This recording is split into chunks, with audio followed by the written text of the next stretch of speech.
Então, irmãos, mais uma vez, vamos abrir a palavra do nosso Deus na primeira carta do apóstolo João, capítulo 3.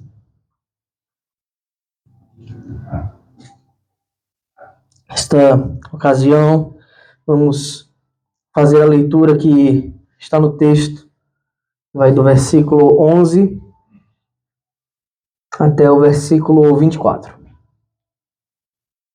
Primeira carta de João, capítulo 3, do versículo 11 ao 24. Um parágrafo extenso. Vamos ver se conseguiremos em uma semana só, ou se vamos ter que dividi-lo. Os irmãos encontraram? 1 João, capítulo 3, a partir do versículo 11. A palavra do nosso Deus diz assim: porque a mensagem que vocês ouviram desde o princípio é esta, que nos amemos uns aos outros. Não sejamos como Caim, que era do maligno e matou o seu irmão. Por que o matou? Porque as suas obras eram más e as de seu irmão eram justas. Irmãos, não se admirem se o mundo odeia vocês. Nós sabemos que já passamos da morte para a vida, porque amamos os irmãos. Quem não ama permanece na morte. Todo aquele que odeia o seu irmão é assassino. E vocês sabem que todo assassino não tem a vida eterna permanente em si. Nisto conhecemos o amor, que Cristo deu a sua vida por nós. Portanto, também nós devemos dar a nossa vida pelos irmãos. Ora, se alguém possui recursos deste mundo e vê o seu irmão passar necessidade, mas fecha o coração para essa pessoa, como pode permanecer nele o amor de Deus? Filhinhos, não amemos de palavra, nem da boca para fora, mas de fato e de verdade. E nisto conheceremos que somos da verdade, bem como diante dele tranquilizaremos o nosso coração.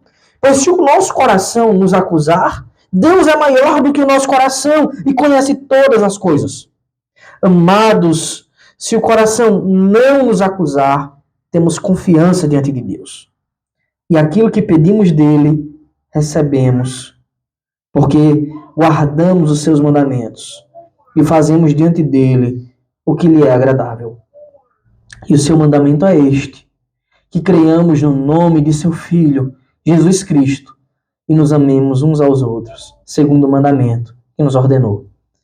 Quem guarda os seus mandamentos permanece em Deus, e Deus permanece nele. E nisto conhecemos que ele permanece em nós, pelo Espírito que nos deu. Amém. Amém. Ó Deus bendito, nosso Senhor, em tuas mãos, ó Deus, encontra-se todo o poder e em ti toda a sabedoria. Ó Senhor, nós clamamos pelo teu Santo Espírito que habita em nós, apesar de nós, que o Senhor abra o nosso entendimento.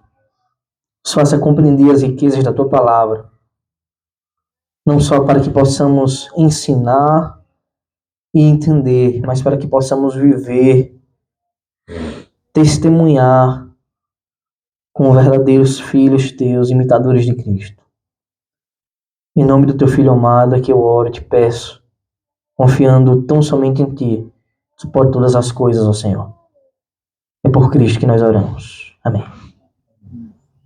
Meus irmãos, esse texto é tão simples de entender, mas ao mesmo tempo tão rico e tão incrível, tão importante para a nossa vida, que talvez em algum dado momento, se eu falar e parecer mais uma pregação do que um estudo, não se assuste.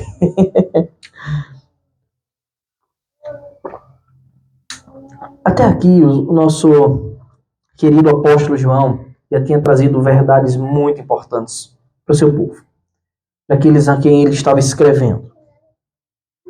João escreveu a carta O seu propósito era alertar a igreja de muitas coisas, alertar a igreja de como eles deveriam viver de forma fiel, alertar a igreja de grandes heresias que estavam surgindo, como um começo ali do gnosticismo, de pessoas querendo dizer que Jesus não tinha vindo em carne. João começa dizendo, o verbo se encarnou e nós sabemos disso. Então, João trata de temas muito importantes, tão vivos, tão ativos para nós hoje, que é como se ele tivesse escrito essa carta um dia desses aqui. João fala da encarnação do Verbo, que Jesus veio ao mundo, de fato se fez carne, assumiu a natureza humana. João fala da importância da comunhão com Deus, que nós devemos ter, e essa comunhão ela só pode existir, só podemos estar apegados ao Senhor se nós buscarmos uma vida de santidade.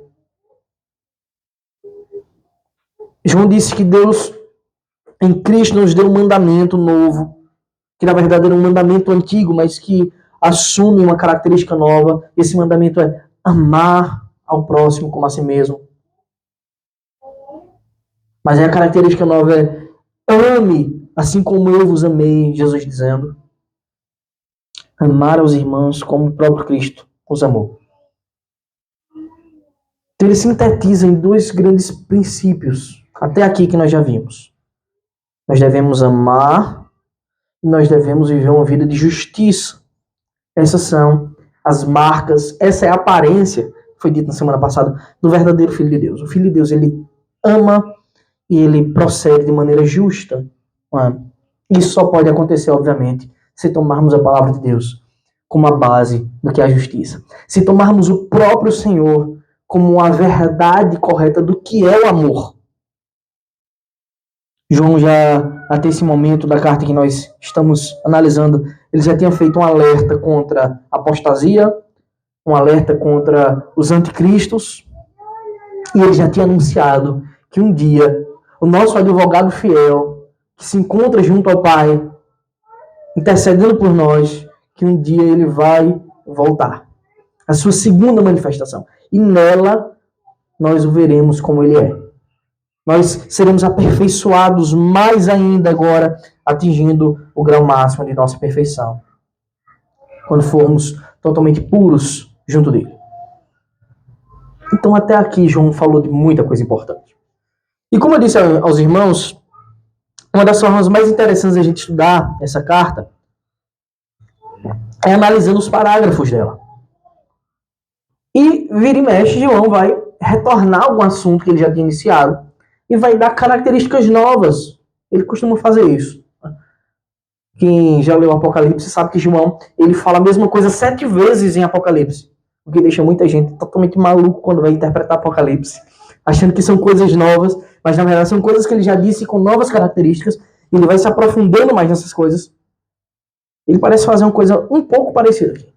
Ele já tinha falado do amor, já tinha falado da justiça, agora ele retorna para esse tema e traz características novas de como a gente deve ser e de como a gente, como igreja, não deve ser.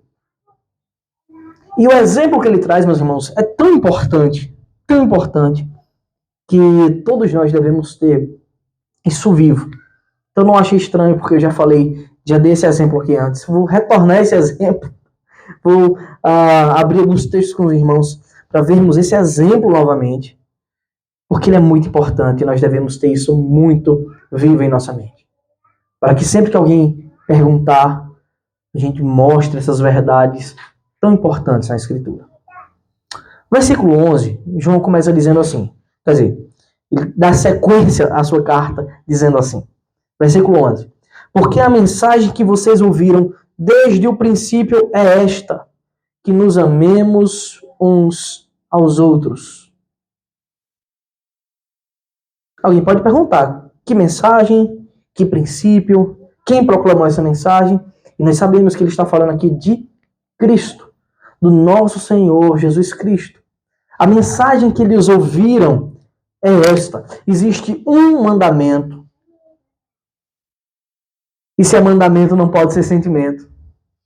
E mandamento é uma coisa que você pode raciocinar e fielmente obedecer. Ele está dizendo, Vocês devem amar uns aos outros. Foi esse mandamento que vocês ouviram desde o princípio. Quem ensinou isso? Bem, Deus entrega as tábuas da lei para Moisés e nela já continha o mandamento do amor. Mas em Cristo, e nós sabemos, quando analisamos a história bíblica, que o povo judeu, de fato, até já tinha ouvido falar desse amor, só não compreendia corretamente como ele deveria ser, porque de fato, o Salvador veio, o perfeito, e eles fizeram o contrário do que é o amor, eles odiaram ao Senhor, odiaram o próprio Deus encarnado. Que dirá os homens imperfeitos ao seu redor. Em Cristo, essa mensagem ela ganha um novo significado, muito mais profundo. E João está dizendo assim para os leitores, a mensagem que vocês ouviram desde o começo, quando vocês foram evangelizados, quando o Senhor falou no passado, continuou falando no presente, e agora por meio de Cristo, de uma vez por todas, pelo Filho, falou de uma vez pelo Filho. Agora, a todos nós, que nós devemos amar uns aos outros. Essa foi a mensagem que nós ouvimos desde o princípio. O amor.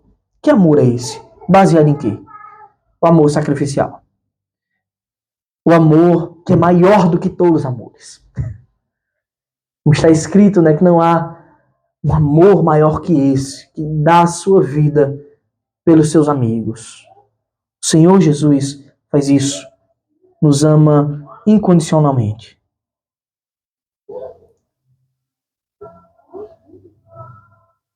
A sua mensagem, essa mensagem foi proclamada pelos apóstolos e continuou se passando pela história da igreja, chega até nós hoje, por meio da Escritura. E, infelizmente, a gente continua falhando. A gente continua pecando, a gente continua caindo. Meus irmãos, João escreve bem assim. Isso é importantíssimo a gente ter em mente. Versículo 12, ele diz: não sejamos como Caim, que era do maligno, e matou seu irmão. E por que o matou? Porque as suas obras eram más e as de seu irmão eram justas. Caim era do maligno e matou o seu irmão. Tem tanta coisa, tantas camadas importantes aqui que a gente poderia passar, na verdade, talvez a gente passe aqui um certo tempo nesse texto. E eu peço que vocês estejam extremamente atentos para essas verdades. João ele faz duas afirmações muito interessantes nesse texto. E essa afirmação ele faz segundo a ótica cristã. A ótica de quem viu a plenitude dos tempos, o Messias prometido, o Filho de Deus, o Verbo de Deus encarnado.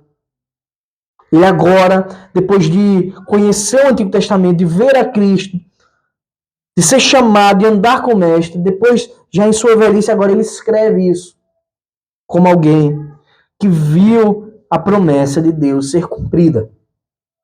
E ele escreve agora numa ótica que possivelmente o povo judeu não tinha essa capacidade de compreender. Caim era do maligno.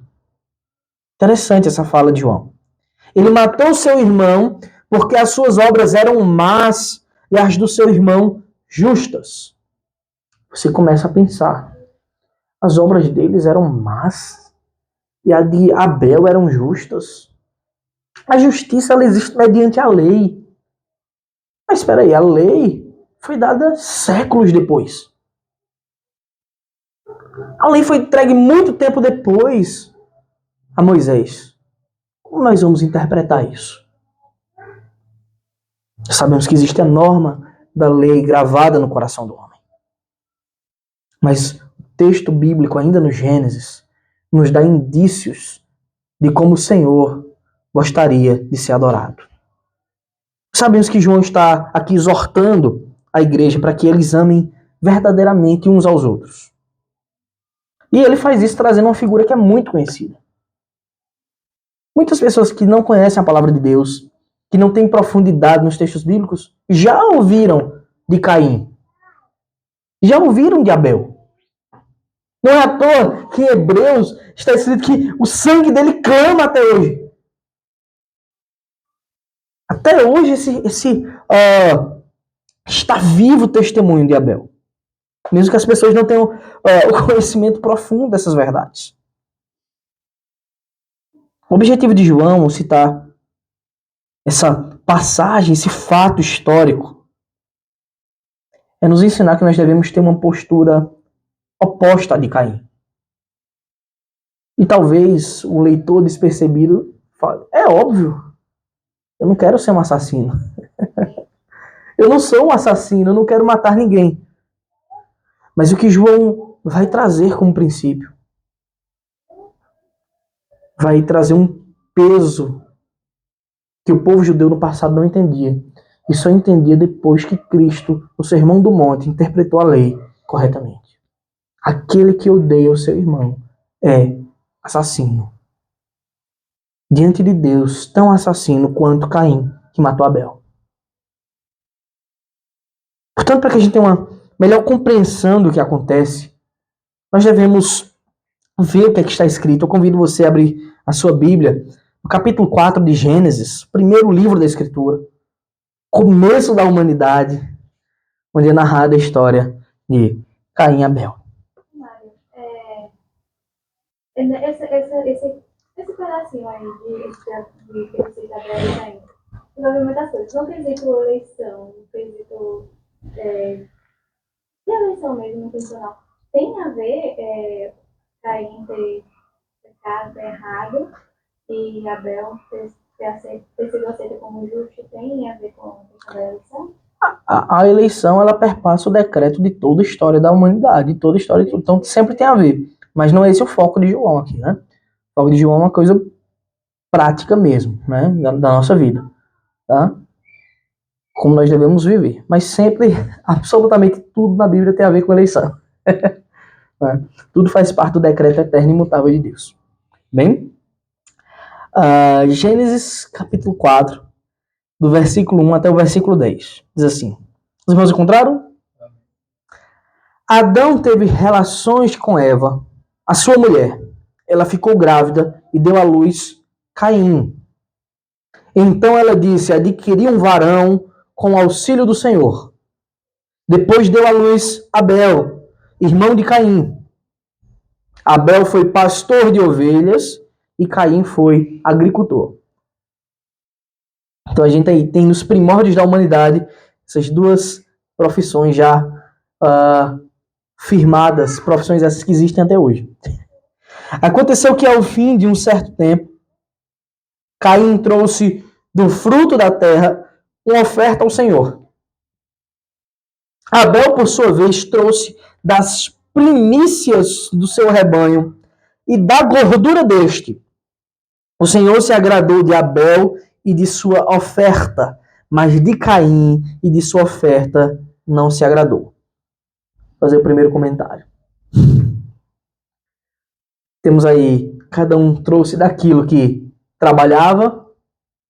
Alguém pode ter pensado, não, mas eles trouxeram realmente só porque aquilo que eles trabalhavam era mais fácil. Não é? Deus rejeitou Caim porque ele fez com má vontade. O texto não fala nada disso. Algumas pessoas gostam de chegar nessa interpretação, né? Foi o modo pelo qual Caim foi procurar o Senhor. O texto diz bem assim. Isso tem uma coisa diretamente a ver com eleição, não é? Predestinação, apesar de não ser o foco do texto, mas está implícito. É como você perguntou. É dito que Deus se agradou de Abel e da sua oferta. São duas coisas que Deus se agrada. E é dito que Deus não se agradou também de duas coisas. Ele não se agradou de Caim e de sua oferta. Obviamente, a oferta que nós entregamos tem muito a ver também com a disposição do nosso coração. Nem sempre a disposição do nosso coração é em termos de motivação. Como se Caim não quisesse entregar uma oferta ao Senhor. Mas boa parte das vezes é como eu estou fazendo isso diante do Senhor, se eu estou fazendo isso em obediência ao que Ele requer de mim, ou em desobediência ao que Ele requer de nós. A gente está vivendo um tempo onde as pessoas querem adorar a Deus da forma que acham mais confortável. Ah, não. Eu adoro a Deus quando eu estou dançando, porque quando eu estou dançando a dança profética, o Senhor, isso não existe. Deus nunca requereu isso em ninguém. Ah, eu adoro a Deus quando eu estou jogando bola na igreja. Fazendo qualquer coisa. Meus irmãos, adoração ao Senhor, nós podemos adorar a Deus de diversos modos. Eu estou falando aqui da adoração solene. Essa que a gente vem em comunidade prestar culto ao Senhor. O Senhor requer de nós uma adoração em espírito e em verdade. E os princípios se encontram nas Escrituras. E sabe o que é interessante? Com Caim e Abel não foi diferente. Os princípios já tinham sido estabelecidos por Deus também. E depois foi registrado por Moisés. Mas eles tinham como saber o princípio. Qual era? Então, segundo essas duas verdades, Deus se agradou de Abel e de sua oferta, e ele não se agradou nem de Caim e nem da sua oferta. A pergunta que fica é o porquê? Quem decide o porquê não sou eu com meus achismos, nem o intérprete. A gente acha nas escrituras o porquê, para que fique claro. Mas o que é dito é assim, ó, Caim ficou muito irritado e fechou a cara, porque ficou claro, Deus disse assim, eu não me agradei. Ficou claro para Caim que Deus não se agradou da sua oferta. Mário, esse contexto aqui fala no sentido de culto ou no sentido de vida prática? Nos dois. Aqui não tinha um culto como a gente tem estabelecido, né? Então entenda-se esse levar uma oferta ao Senhor como um culto, uma prestação de culto.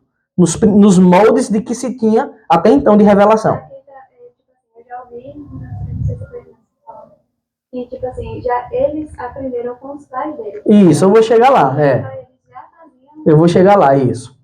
Mas assim, aqui não tinha um culto como a gente tem, um horário marcado, não é? Cânticos, não tinha uma liturgia definida, mas alguma coisa tinha. É isso que a gente vai averiguar, não é? E é justamente esse princípio que eu estou trazendo aqui. Por que Deus não se agradou de Caim? Tem que ter um motivo. Não é? Deus não age de forma aleatória. Isso tem a ver com o primeiro sacrifício, não é? Tem, eu vou chegar lá. Eu vou chegar lá.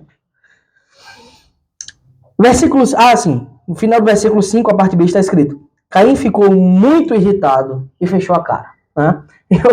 É interessante essa tradução nossa, né? Que ela é bem mais moderna. Em outras traduções, assim, descaiu-lhe o semblante. Ou seja, ele ficou com o semblante mesmo de alguém irritado. Alguém que não gostou de ser repreendido. Então, houve alguma repreensão da parte de Deus. A gente subentende isso. Veja, Deus lhe repreende, dizendo, eu não quero que você faça isso. Se você é um servo de Deus, você disse, amém, Senhor. Agora eu mudo. Não foi isso que Caim fez. Ele ficou com o semblante fechado, a cara fechada, e aí Deus disse mais a ele. Então o Senhor lhe disse, por que você anda irritado? E por que essa cara fechada? Se fizer o que é certo, não é verdade que você será aceito? Mostrando, dando a entender que ele ainda tinha a oportunidade de mudar. De viver da forma correta. Mas se não fizer o que é certo, eis que o pecado está à porta à sua espera. O desejo dele será contra você, mas é necessário que você o domine. Caim disse a Abel, veja, ele ouviu a repreensão clara do Senhor. Ele mudou? Não. E João, nós já lemos o que João disse, porque ele não mudou, meus irmãos. Tem a ver com eleição, com predestinação. Ele não mudou porque está escrito que Caim era do maligno. É isso que João escreve. Caim disse a Abel, seu irmão, vamos ao campo? Estando eles no campo, Caim se levantou contra Abel, o seu irmão, e o matou.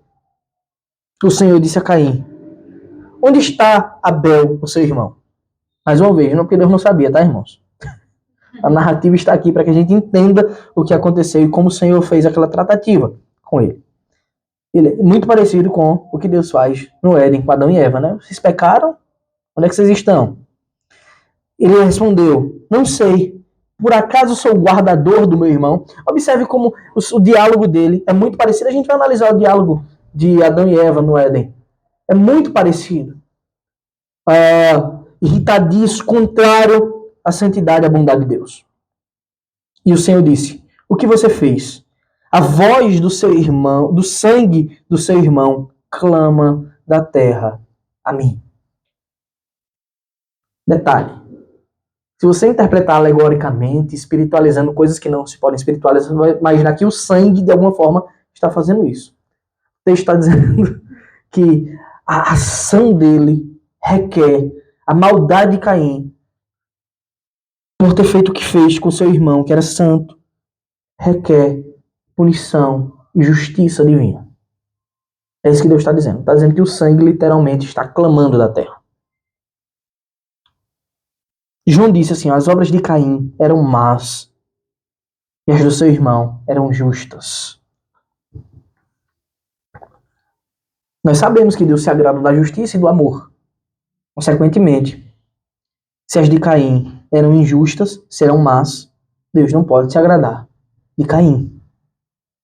Agora, tudo faz mais sentido quando a gente analisa o relato da queda de seus pais, de Adão e Eva. Veja, nós não estamos falando de uma coisa que aconteceu séculos depois, se alguém poderia ter perdido os relatos. Nós estamos falando do que aconteceu com os pais de Caim e Abel. Gênesis capítulo 3, eu convido você a voltar um capítulo da sua escritura, da palavra de Deus. A partir do versículo 6 está o relato da queda. É um daqueles textos que nós devemos conhecer os elementos de cor, porque ele é muito importante para nós, não é? Para uma boa teologia, para um bom entendimento bíblico. Está assim escrito, versículo 6. Vendo a mulher que a árvore era boa para se comer, agradável aos olhos e árvore desejável para dar entendimento, tomou do seu fruto e comeu, e deu também ao marido, e ele comeu. Então a Eva comeu, entregou a Adão e ele comeu. Está escrito, versículo 7, consequência da queda. Então os olhos de ambos se abriram e, percebendo que estavam nus, costuraram folhas de figueira e fizeram cintas para si. Como foi que Adão e Eva tentou cobrir a consequência de seus pecados? Costurando para si folhas de figueira, com vegetais. Versículo 8. Ao ouvirem a voz do Senhor Deus, que andava no jardim quando soprava o vento suave da tarde, o homem e a sua mulher se esconderam da presença do Senhor Deus entre as árvores do jardim. Então eles se esconderam. Por que se esconderam? É o que Deus, né? O pai vai perguntar. E o Senhor Deus chamou o homem e lhe perguntou: onde você está? De novo, é porque Deus não sabia? Não. É o mesmo padrão de diálogo que acontece, né, nos dois, para mostrar a terrível consequência da queda do pecado. Ele respondeu, versículo 10. Ouvi a tua voz no jardim e porque estava nu, tive medo e me escondi. Interessante essa expressão, tive medo, não é? Porque, de algum modo, mesmo sem Deus ter exercido juízo, eles sabiam que Deus era infinitamente justo, totalmente puro, totalmente santo, que não pode contemplar o mal. Como assim tive medo? Esse sentimento é a primeira vez que acontece na história. Sentimento único, não é? Que até então não tinha acontecido. Ele temeu. Isso não era para acontecer, isso é uma consequência da queda. Tive medo e me escondi. Outra consequência do pecado. Os homens se afastam de Deus. Aqui tem um princípio interessante. Normalmente quando você peca alguma coisa que lhe incomoda, e eu falo isso porque já aconteceu comigo, e provavelmente com todos nós aqui, o que é que você faz? Você deixa de ler a Bíblia, você deixa de orar, você pensa, eu não sou digno para isso. A primeira coisa que você faz é se esconder de Deus. Bem, de fato nós não somos dignos, mas esse não é o caminho correto. O caminho correto é o oposto. Quando a gente peca, a gente deve procurar aquele único que pode solucionar os nossos problemas. O pecado, ele faz essa sugestão maligna em nosso coração, de nos esconder do Senhor. Foi isso que ele fez com Adão e com Eva aqui. Deus perguntou: quem lhe disse que você estava nu? Você comeu da árvore da qual ordenei que não comesse? Veja, Deus sabia exatamente a resposta para as duas perguntas, mas elas eram necessárias para mostrar como eles responderiam ao Senhor. E ficar mais claro para nós a consequência terrível da queda. Então o homem disse: a mulher que me deste para estar comigo, ela me deu da árvore e eu comi. Ou seja, ele devolve a culpa para Deus. Olha, você me deu a mulher. Foi culpa dela. Ela me enganou e eu comi. Então o Senhor Deus disse à mulher: que é isso que você fez? Agora, entrega a ela a oportunidade de falar. Observe que até então ninguém disse: me perdoe, Senhor, eu me arrependo. Até então não teve isso.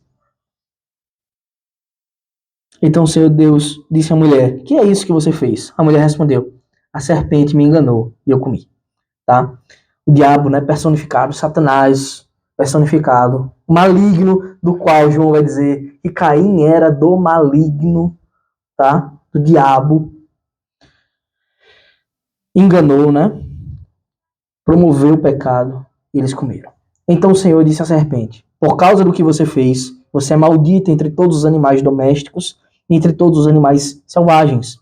Você rastejará sobre o seu ventre e comerá pó todos os dias da sua vida. Isso aqui é uma profecia, tá, irmãos? É Deus trazendo o que nós chamamos de proto-evangelho. É a semente do evangelho. O evangelho são as boas novas. O anúncio de Cristo. Deus está fazendo isso no capítulo 3 das Escrituras, no começo da humanidade. Porém, inimizade entre você e a mulher, a serpente e a mulher, entre a sua descendência e o descendente dela, este lhe ferirá a cabeça e você lhe ferirá o calcanhar. Isso aqui, obviamente, está aludindo diretamente à cruz. Ao descendente da mulher, a promessa da vinda do Messias. E a mulher disse: aumentarei em muito seus sofrimentos na gravidez. Com dor você dará à luz filhos. O seu desejo será para o seu marido e ele a governará. E Adão disse: por ter dado ouvidos à voz da mulher, de sua mulher, e comido a árvore que eu havia ordenado que não comesse. Obrigado. Maldita é a terra por sua causa. Em fadigas você obterá o sustento dela o sustento durante os dias de sua vida. Ela produzirá também espinhos e ervas daninhas, e você comerá a erva do campo. No suor do seu rosto você comerá o seu pão, até que eu volte à terra. Ó, até que volte à terra. Pois dela você foi formado, porque você é pó, e ao pó voltará. E o homem deu à sua mulher o nome de Eva, por ser ela a mãe de todos os seres humanos. O Senhor Deus fez roupas de peles, com as quais vestiu Adão e sua mulher. Eu não pretendo pregar o texto todo, porque senão fica muito extenso. Mas eu quero trazer aqui esses dois relatos que acontecem nesse texto. Quando Adão e Eva pecam, a sua solução para o pecado foi se esconder de Deus. Quer dizer, não foi solução para o pecado, né? Foi consequências, foi o desespero do pecado, faz isso. Eles temeram. Eles jogaram a culpa de volta para Deus, jogaram a culpa para o diabo. E o que eles tentaram fazer para minimizar a consequência da queda foi pegar vegetais, folhas de figueira e cobrir os seus pecados. Na verdade, cobrir a sua nudez, que ali, obviamente, acontecia por causa da consequência da queda, consequência do pecado. O que o texto termina nos ensinando, depois que o Senhor dá agora as consequências totais do pecado, depois que o Senhor já anuncia que no futuro um descendente viria, que ele está anunciando a vinda de Cristo, depois de tudo isso, o que Deus faz agora é trazer um símbolo físico para aquilo que ele prometeu. Até então havia morte? Não. Deus tem dito assim: no dia que dele comeres, certamente morrerás. E eles morreram espiritualmente. Eles perderam sua condição inicial de pureza. A imagem de Deus que carregavam foi manchada. Mas não foi só eles que morreram, irmãos. Adão era o cabeça de toda a criação, cabeça federal. Aquele que estava incumbido de organizar todas as coisas, de nomear e de dominar sobre todas as coisas. É tanto que uma das consequências é que esse domínio não seria mais total. É que até os vegetais, até a terra, ia produzir espinhos e abrolhos. E agora ele tem que penar para comer, suar bastante. Nem que o trabalho é mau. O trabalho não é consequência da queda, como alguns dizem, viu? O trabalho sempre existiu. Adão trabalhava e isso era ótimo, perfeito. Porque o homem é ativo assim. O que aconteceria que agora haveria espinhos no trabalho. Seria penoso. Traria um cansaço ruim, uma fadiga. E tudo culmina no Senhor agora, trazendo um selo físico. Ele pega um animal, obviamente, imola esse animal, porque somente assim isso pode acontecer, e faz roupas de peles para Adão e Eva. O que é que isso simboliza? Quando nós estudamos a Escritura inteira, toda a história da redenção, quando nós estudamos como o Senhor tirou com um braço poderoso, com mão poderosa o povo do Egito para mandar para o deserto, caminhando em direção à terra prometida, o Senhor fez para que o povo sacrificasse ao Senhor um animal. Antes disso, o Senhor tinha chamado Abraão e mandado ele fazer um sacrifício. Depois ele continuou fazendo isso por séculos, até vir o grande descendente.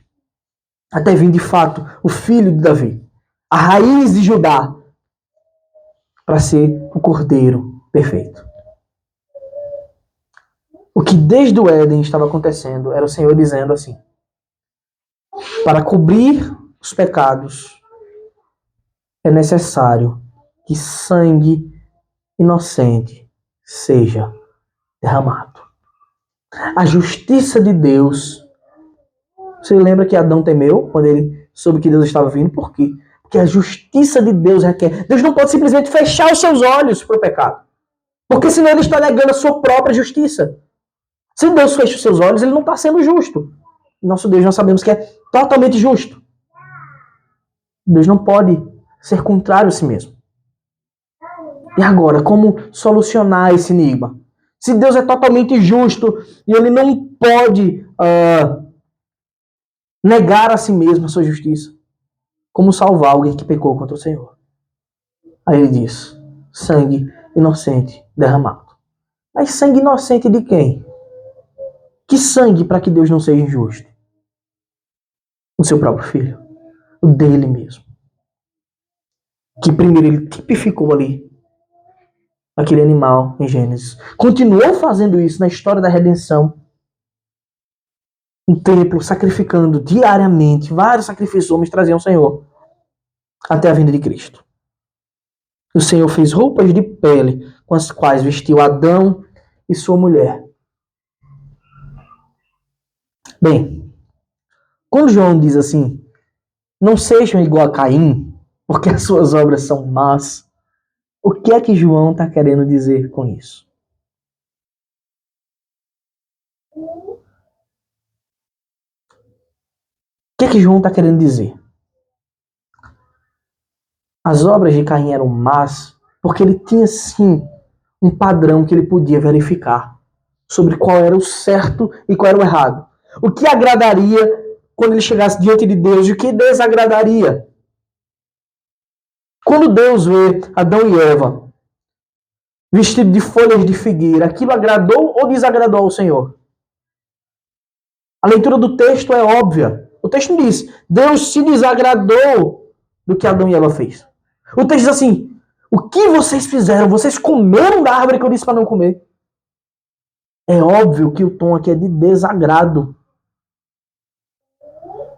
Então, Deus diz: é assim agora que eu vou me agradar. Imola um animal e cobre os pecados deles. E agora, seus filhos, Caim e Abel, conhecedores do que aconteceu, vão adorar o Senhor. Eles não tinham nem por que não adorar. Seus pais conheciam a Deus. De algum modo, o Senhor, alguma espécie de teofania aparecia para eles uma vez que Deus conversa com Caim. Deus se agrada de Abel e de seu sacrifício. Por quê? Porque o de Abel foi feito mediante aquilo que Deus tinha expressamente ensinado aos seus pais. Que sangue inocente deveria ser derramado para cobrir os pecados. Por que Deus se desagrada do sacrifício de Caim? Porque o sacrifício de Caim não aponta para Cristo. No sacrifício de Caim, naquilo que ele entrega ao Senhor, ele entrega coisas vazias. Ele entrega um sacrifício espúrio.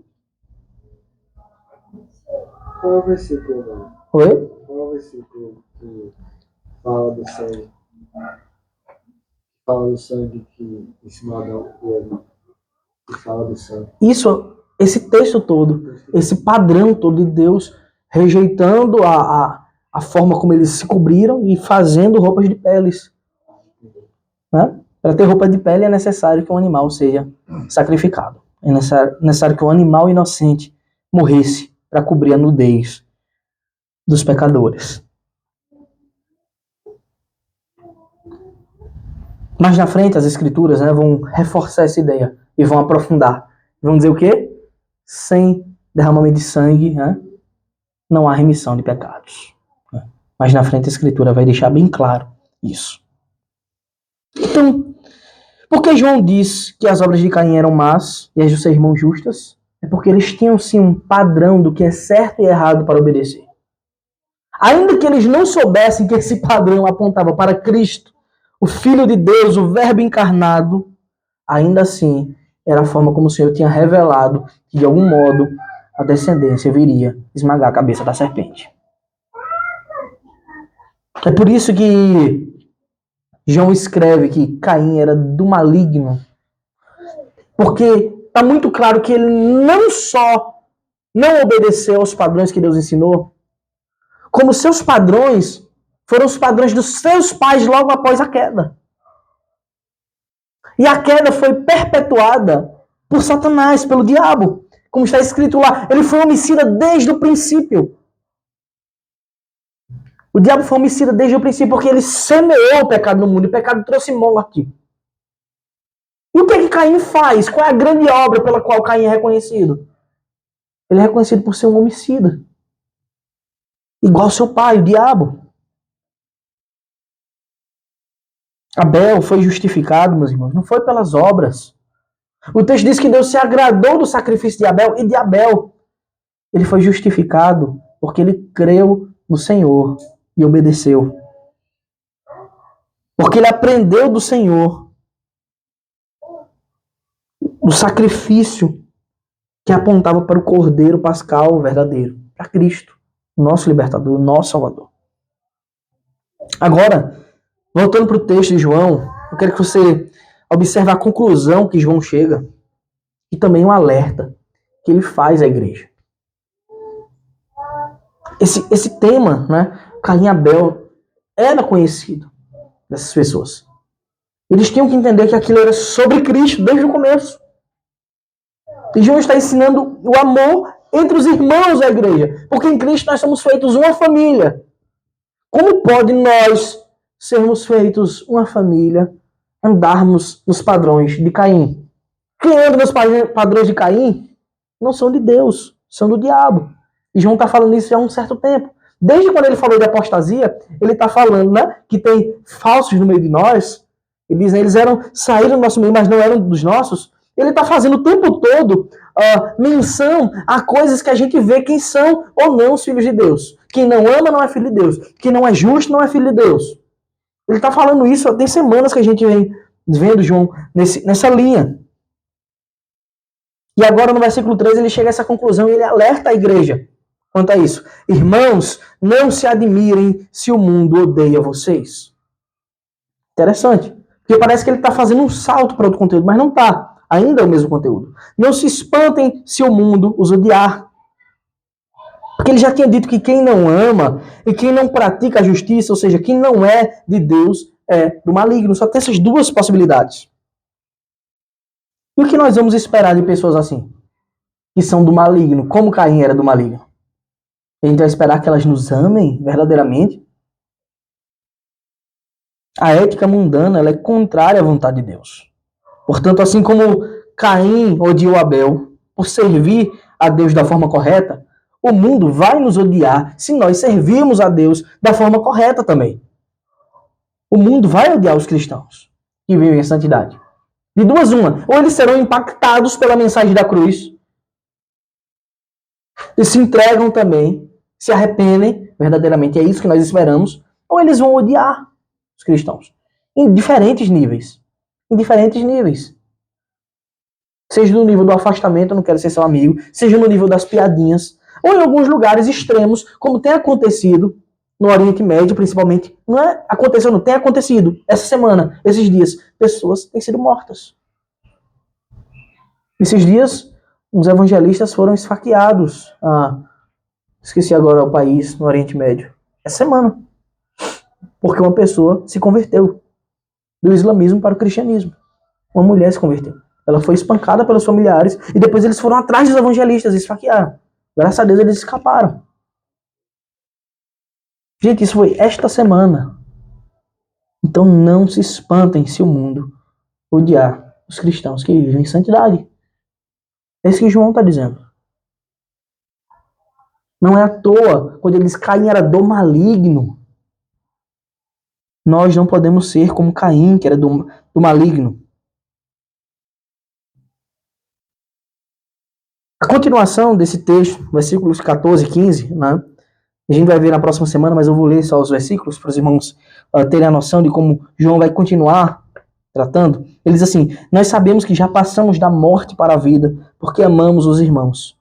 Quem não ama, permanece na morte. Todo aquele que odeia o seu irmão é assassino. E vocês sabem que todo assassino não tem a vida eterna permanente em si. Vocês estão vendo o que João vai fazer? Ele vai pegar aquele assassinato, de fato, de irmãos sanguíneos, Caim e Abel, e ele vai aplicar essa realidade agora dentro da igreja. Por que Caim matou Abel? Sim, porque ele era mau, porque ele era do maligno, porque ele não obedeceu ao Senhor, por todas essas coisas que nós sabemos. Mas João vai pegar um desses elementos que sintetiza tudo isso. Sabe por que Caim matou Abel? Porque ele não amava o seu irmão. E o amor procede de Deus. E o fato dele não amar o seu irmão significa dizer que ele não tinha Deus. Ele tinha o diabo. O que João vai fazer vai pegar essa realidade agora de Caim e Abel e vai aplicar dentro da igreja. Agora me diga vocês que vivem entre irmãos, se vocês não se amam, vocês têm Deus? É isso que João vai falar. Essa mensagem é muito forte, meus irmãos. Porque às vezes a gente vê cada coisa na igreja.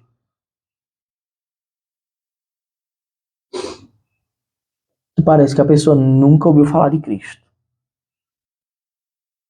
Quem não ama o seu irmão, isso eu estou dizendo não, é a Escritura. João, todo aquele que odeia o seu irmão é assassino.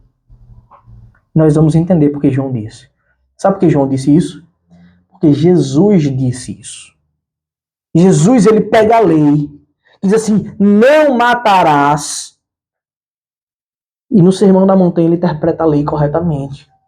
Ele pega a lei, não matarás, pega o princípio do não matar, do não assassinar, pega o princípio do não cobiçar, dos pecados por pensamento juntos os dois, e diz assim, aquele que odeia, aquele que pensa contrário, aquele que em seu coração odeia o seu irmão, ele já é assassino diante de Deus. Que coisa triste a gente imaginar que dentro da igreja de Deus, do corpo de Cristo, da igreja visível de Deus, existem assassinos de irmãos, fraticidas.